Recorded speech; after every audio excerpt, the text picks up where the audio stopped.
insisto, los procesos electorales no son meramente descalificaciones de dimes y diretes entre uno u otro candidato o entre uno u otro partido. Aquí se está definiendo el destino de un país, el destino de un pueblo, se está definiendo el destino de generaciones de mexicanos. Y esto generalmente no se percibe, sino que lo que se percibe es un circo que no aterriza, ¿verdad?, en el fondo, en la esencia. Entonces, en 1989 se firma vamos a decir, acuerdos en Washington que se denominan el Consenso de Washington. En este acuerdo se determina, obviamente con la hegemonía de Estados Unidos, de que el área de influencia de Estados Unidos, que es América Latina y el Caribe, adecue sus políticas a los intereses de este Consenso de Washington. Y desde allá se decide iniciar un proceso de privatizaciones de los activos naturales, materiales, intelectuales y sociales de los países de América Latina.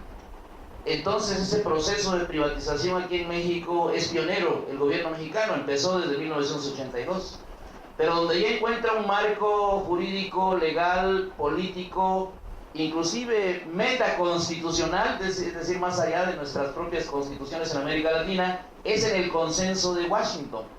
Lo que implica también que los gobiernos sumisos a los intereses de Estados Unidos se tienen que someter o estar de acuerdo en iniciar un proceso de reformas económicas, políticas, constitucionales para adecuar el marco jurídico legal que le permita al imperio entrar a nuestros países y apoderarse de nuestros países, desde sus recursos naturales hasta, yo no le quiero llamar imposición, pero sí debe decirse así, de gobernantes en turno, en todos los niveles.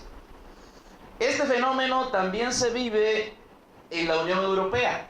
O sea, por eso digo que es un fenómeno muy parecido a la Primera y la Segunda Guerra Mundial, pero no ahora conducido por las armas, sino conducido por las inteligencias. Ahí interviene la DEA, la CIA, bueno, una serie de organizaciones que hacen su papel también de penetración, infiltración y expiación de la vida de los gobernantes y de los habitantes de los países. En la Unión Europea también se firma un tratado de la Unión Europea que se le conoce como los tratados de Maastricht, donde ahí hay también una cabeza, alguien que conduce, y ese que conduce es Alemania. Se forma esta unión y se determina usar una sola moneda, el euro. Hay países que no entran y que ahorita les está yendo mejor, por supuesto, como Inglaterra y los Países Bajos, Finlandia, sobre todo. Entonces, ahí se inicia un proceso de recolonización por esta vía, ¿no? Y en el caso de nuestro país, pues todos recordarán, porque lo tenemos muy cerca, pero tiene un antecedente como el que les estoy diciendo, que se firma entre el gobierno de Estados Unidos y el gobierno mexicano en el 2008 la Iniciativa Mérida. La Iniciativa Mérida se firma entre el gobierno mexicano y el gobierno norteamericano con el propósito de combatir el tráfico de armas, el tráfico de drogas, el tráfico de indocumentados. Lo curioso es que en lugar de que esto parara, lo que provocó fue un mayor auge, pues, ¿verdad? Se recordarán ustedes el programa de Rápido y Furioso, y bueno, todo lo que implica, ¿no? Se desató la guerra contra el narcotráfico, encabezada por Felipe Calderón en el 2006, ustedes lo recordarán.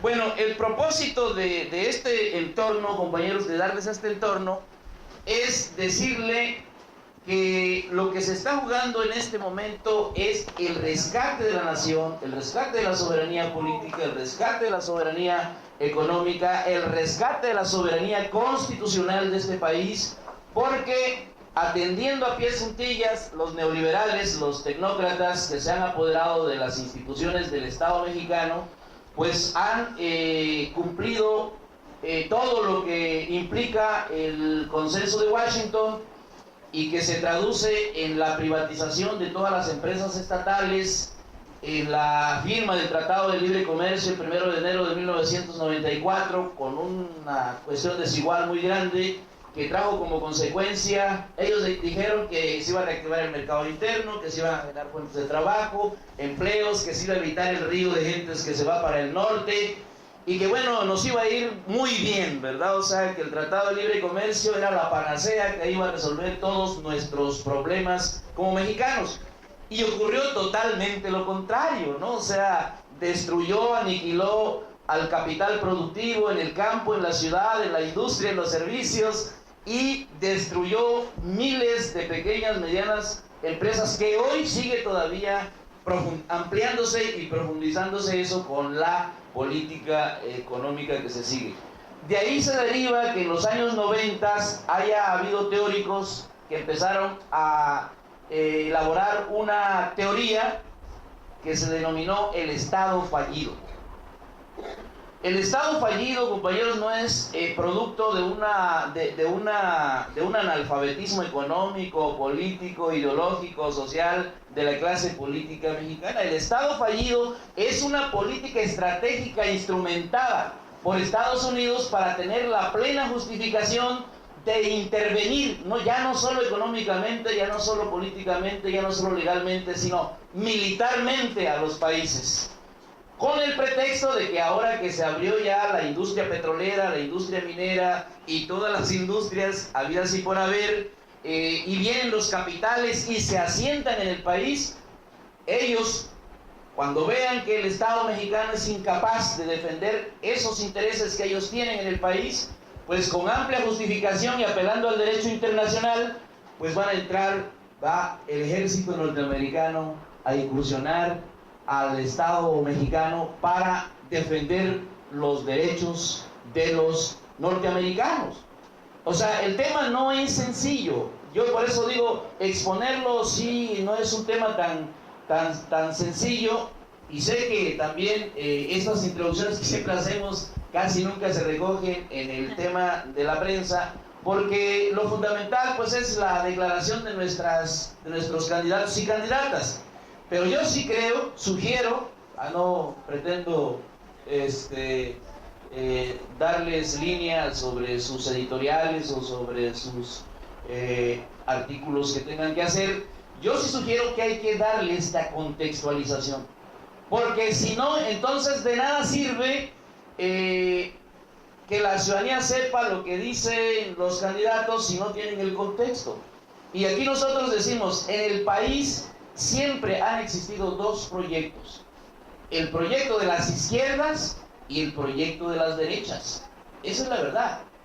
Entonces, ahí es donde se explica por qué en 1988 se ve el fraude contra Cuauhtémoc Cárdenas y imponen a Carlos Salinas de Gortari. Ahí es donde se explica por qué en el 2006 se da otra vez el fraude cuando las izquierdas ganamos la presidencia de la República, ¿verdad? E imponen a Felipe Calderón, y sin el menor rubor aplica, ¿verdad? Esa política del buen vecino, de la militarización del país y siembra de muertos el país en más de 120,000 asesinados, ¿no?